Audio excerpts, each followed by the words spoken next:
The majority of people believe that engine failure is the reason why cars break down. But what if the reality is quite different? The engine is still operating flawlessly in the majority of situations. Millions of automobiles are abandoned, sold for a low price, or scrapped each year, not because they ceased producing electricity, but rather because one silent component, a component that most drivers ignore and no one discusses, failed. This is the actual cause of automobile failure. Despite their complexity, cars are surprisingly easy for us to understand. We keep an eye on the speedometer, listen for engine noise, and believe that the automobile should move as long as the engine is running. Confusion takes over when it doesn't. The car is promptly declared dead, drivers get frightened, and mechanics are held accountable. However, most autos actually detach gradually rather than collapsing overnight. The engine continues to run, producing power and burning fuel as intended. However, that power is ineffective. One of the most significant misunderstandings in automotive history occurs when the car feels alive but won't move. Contemporary automobiles are designed to withstand years of strain, heat, and stress. Today's engines can go hundreds of thousands of kilometers with minimal maintenance because they are more robust, efficient, and long-lasting than before, when the power is no longer able to move. Nevertheless, automobiles are removed from the road long before their engines reach the end of their useful lives. They are left in repair shops, parked in backyards, or sold at discounted prices because fixing them seems pointless, costly, and perplexing rather than because they are actually completed. Uncomfortably, most drivers are never taught how their cars actually operate. They learn how to start the engine, accelerate, and brake, but they are not taught how motion actually occurs. They confuse speed for health, power for movement, and sound for strength. The car is misinterpreted, and the choice to give up on it is taken too hastily when something destroys the unseen connection between power and motion. There are no explosions or dramatic breakdowns associated with this silent failing. It comes silently, gently, and almost courteously, issuing brief but easily disregarded warnings. Even though the harm isn't permanent, it feels that way by the time the issue becomes apparent. And for that reason, this narrative is important, because this is about perception, habits, and the price of ignorance rather than just cars. Knowing this one hidden flaw alters your perspective of every car on the road. It affects how long your automobile lasts, how you drive, and how you maintain it. This is not the tale of a malfunctioning engine. This is the tale of the component that links motion and power and what happens when that connection is broken. Common misconception: even though current engines are stronger than ever and may easily last 300,000 kilometers or more with regular care, people tend to blame the engine when a car breaks down, saying things like, "the engine is gone," "the car is finished," or "it's not worth repairing." This idea stems from our emotional association of the car's life with its engine. When something goes wrong, the engine is the easy thing to blame because it is loud, noticeable, and dramatic. Even when there isn't any solid proof, an odd sound, a loss of movement, or an abrupt stop are frequently mistaken for engine failure. Is the engine dead? Is frequently the first question that mechanics are asked, as if nothing else is important. The story of modern vehicle engineering is somewhat different. Modern engines are built with improved materials, tighter tolerances, sophisticated cooling systems, and clever sensors that guard against catastrophic damage. Engines frequently outlive the body in which they are installed. Long after other systems have started to malfunction, they still start, idle nicely, and generate power. Nevertheless, cars are still deemed dead far too soon, not because the engine has reached its limit, but rather because the issue seems costly, strange, or frightening. Why this belief continues? Because it is more difficult to identify and explain the true cause of failure. The misunderstanding endures. It doesn't make an announcement with smoke or loud knocks, nor does it sit proudly behind the hood. Rather, it operates silently in the gap between the engine and the wheels until it is unable to do so. The human brain seeks for the most obvious explanation when an automobile stops moving, and it assumes that the engine is to blame. However, the reality is much less dramatic and much more mechanistic. It's not because they stop making electricity that causes so many automobiles to die young. Rather, it's because the power is no longer able to reach the road. This misconception also endures because contemporary automobiles are made to appear straightforward, even when they are not. Instead of interacting with gears, shafts, or hydraulic systems, drivers engage with pedals, steering wheels, and screens. Design conceals the complexity, making assumptions simpler and comprehension more difficult. People look for something visible to blame when something invisible fails. Since the engine is the most recognizable and emotionally significant part, it is assumed to be the culprit. Blaming the engine also provides psychological solace because it sounds definitive, unquestionable, and simple to understand. Saying the engine is gone ends the conversation, but it takes time, interest, and effort to recognize a more serious technical problem. This tendency to oversimplify eventually becomes accepted wisdom. Automobiles are evaluated rather than inspected, and even when the true issue is subtly hidden between power and motion, once judgment is rendered, replacement takes the place of repair.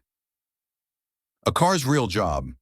An engine's sole function is to generate power. It doesn't drive the vehicle, determine speed, or supply power to the wheels. Such functions are performed by something else, which we seldom ever acknowledge. The engine is not a guide. It is a source. It produces force, but it has no idea where to direct it. Power lacks self-control, efficiency, and discipline. Structure is necessary for movement. Control is necessary. It needs a technology that can mold energy rather than waste it. Without that control, every start would be difficult, acceleration would be harsh, and driving would feel erratic. A car's ability to generate power is not what makes it usable, but rather how well it manages that power. And most people stop looking at that distinction. Motion is not power. This is where the misconception starts, since most drivers associate movement with noise and speed with RPM, believing that an engine that is louder and more powerful automatically indicates that the vehicle is operating as intended. In actuality, the engine may run flawlessly while the vehicle is motionless. Power alone does not create speed. Rather, the delivery, measurement, and use of that power do. The engine only reacts. It doesn't decide when to accelerate, how smoothly to move, or how effectively to respond. Another system, which regulates timing, balance, and force, is in charge of converting raw power into motion that may be used. The amount, timing, and kind of power that reaches the wheels are all determined by this system. It makes it possible for the vehicle to start smoothly, climb hills, cruise effectively, and cease squandering energy. Driving would be aggressive, unpredictable, and uncontrollable without this underlying mechanism. Despite being the real link between power and movement, this system is frequently disregarded, underestimated, and misinterpreted because it operates in the background. The quiet hero. Different configurations of the transmission system, manual or automatic, clutch or gearbox, CVT or dual clutch, all have the same duty of transforming engine power into motion. Even though every moment of motion depends on it, it operates softly without drama and hardly draws attention to itself. The transmission controls how the energy produced by the engine is used. It regulates the ratio of force to speed, enabling the vehicle to accelerate smoothly, maintain efficiency at high speeds, and drive smoothly from a stop. In a matter of milliseconds, this system continuously modifies itself in response to engine behavior, driver input, and road conditions. Power would arrive at the wheels in disarray without the transmission. Too much at the wrong time, and too little when it's most required. By speaking the engine's language and translating it into action that the wheels can comprehend, the transmission serves as a translator. It is largely undetectable to the driver while managing load, absorbing stress, and preventing damage to the drivetrain. Its significance is sometimes disregarded because it doesn't sparkle like new bodywork or roar like an engine. However, without it, an automobile is nothing more than a noisy, aimless machine with a lot of potential but no control or purpose. The transmission's steadiness is what sets it apart. It adjusts ratios, balances torque, and avoids waste every second the automobile is moving. It facilitates the shift between strength and speed, as well as between efficiency and acceleration. It eases tension in traffic. It maintains equilibrium on highways. It increases force when the engine alone is unable to do so on hills. The car depends entirely on the driver's effort, although the driver hardly ever notices it. By carrying the weight of motion, this silent system makes sure that power is not only produced, but also supplied with control and accuracy. Why the first part fails? The transmission breaks due to overuse rather than weakness. Even if the driver is not aware of it at the moment, every bad habit leaves a mark. A system that is built for balance, not cruelty, is stressed by riding the clutch, shifting gears violently, neglecting transmission oil changes, overloading the automobile, and reckless stop-and-go driving. The gearbox depends on accuracy in contrast to the engine, which is designed to withstand heat, vibration, and continuous explosions inside its cylinders. Its parts are designed to operate under strict parameters, requiring precise control over timing, lubrication, and pressure. Damage doesn't happen right away when those boundaries are frequently exceeded. Instead, it builds up. Every harsh shift increases friction, every missed service permits heat to accumulate, and every needless load results in irreversible damage. This failure's quiet is what makes it particularly risky. There is just slow deterioration that is concealed beneath regular driving, not an abrupt breakdown or a spectacular warning. The engine might keep running, hiding the issue and creating the appearance that everything is all right.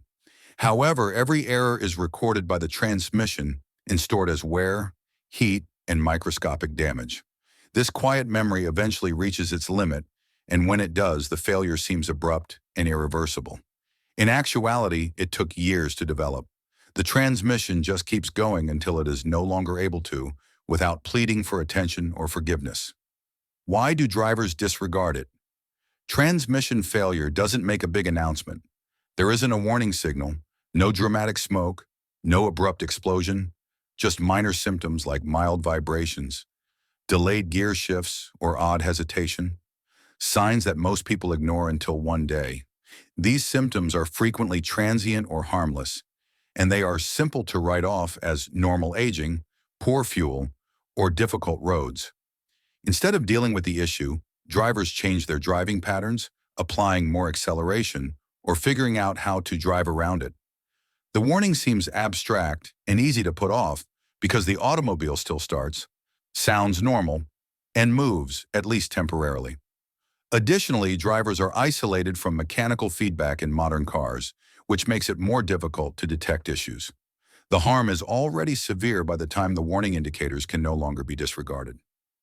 The failure moment. The automobile doesn't move even if the engine starts. The RPM increases and the gear is engaged. Confusion gives way to panic in that moment.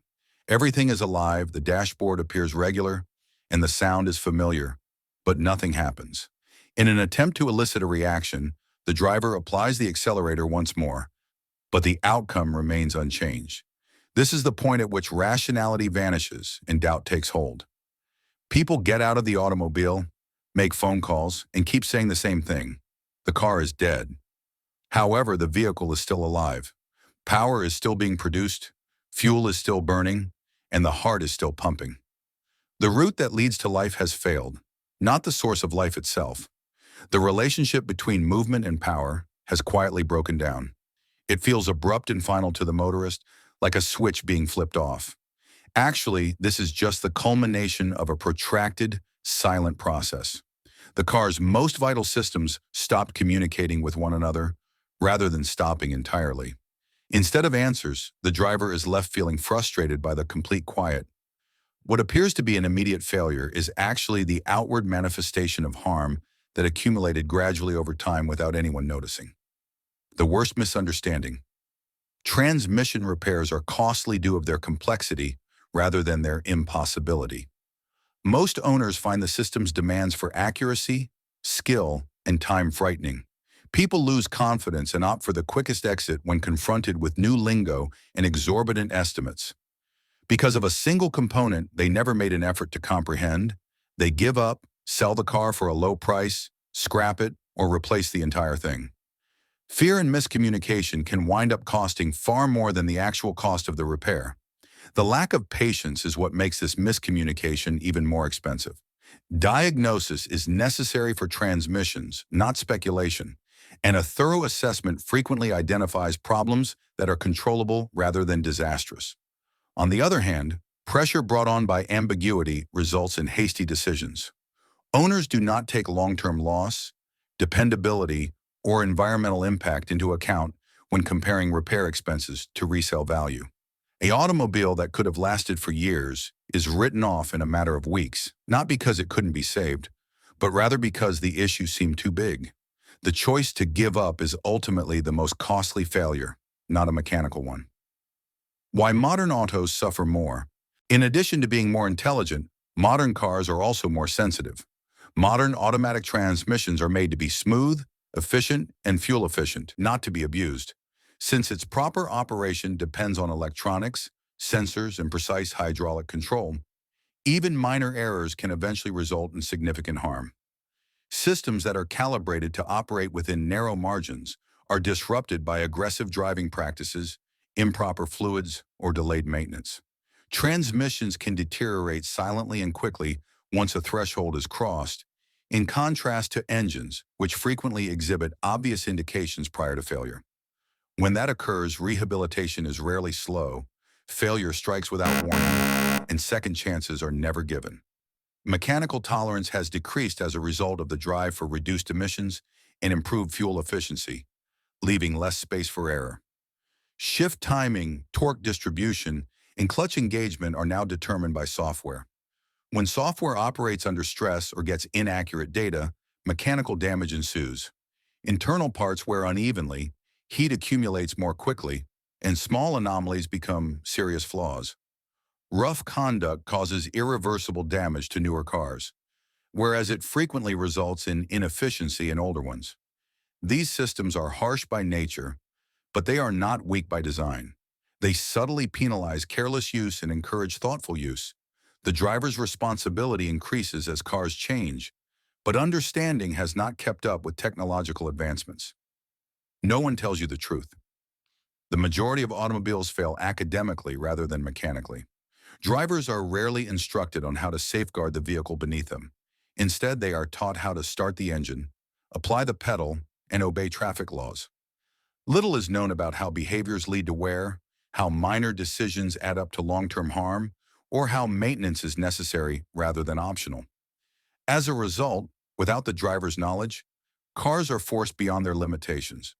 Until the expense is inevitable, the machine silently and uncomplainingly absorbs the errors.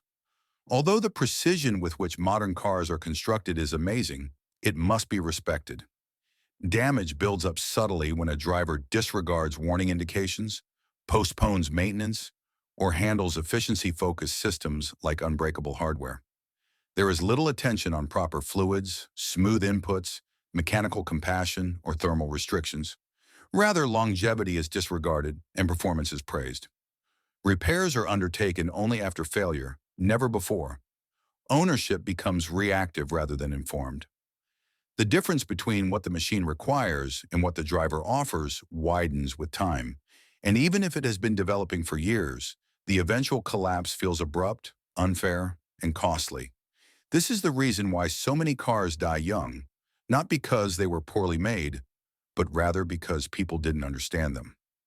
The lack of knowledge is the tragedy, not the fragility of machinery. There is a limit to engineering. Without awareness, even the most sophisticated automobile turns into a transient tool, sacrificed by human carelessness rather than technological flaws. The final item. We overlooked every car has a silent turning point in its life that is caused by carelessness rather than a breakdown, an accident, or a warning light. At this point, the machine continues to function, move, and feel normal, but a crucial component is gradually deteriorating. The damage seems insignificant because it is invisible. The car still starts, so the issue seems far away. Additionally, since nothing significant occurs, accountability is delayed. In this way, miscommunication leads to neglect, which leads to failure. The most important systems are frequently the ones that receive the least attention, buried beneath panels, concealed by complexity, and running silently every time the wheels turn. The systems that control stress, absorb shock, and convert intention into motion are rarely taken into consideration by drivers, who instead celebrate horsepower, acceleration, and speed. Habits solidify with time. It feels normal to get rough inputs. It seems harmless to put off maintenance. Little concessions become commonplace. For a while, the automobile adjusts. However, machines are not forgetful. Every harsh demand, every service that is skipped, and every sign that is ignored is automatically recorded. Because the cause was never apparent, failure appears abrupt and even harsh when it eventually manifests.